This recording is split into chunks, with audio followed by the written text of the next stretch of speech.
How to transfer from YOURSAFE to PayPal. Log in to your PayPal account using your credentials. Once logged in, navigate to the Wallet or Balance section. Select the option to add funds or transfer money.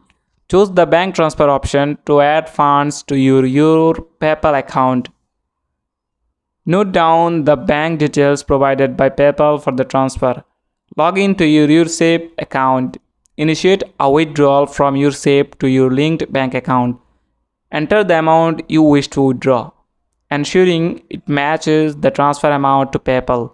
Input the bank details obtained from PayPal during the withdrawal process. Confirm the withdrawal request and wait for funds to be transferred to your bank account. Once the funds are in your bank account, proceed to make a bank transfer from your bank account to PayPal.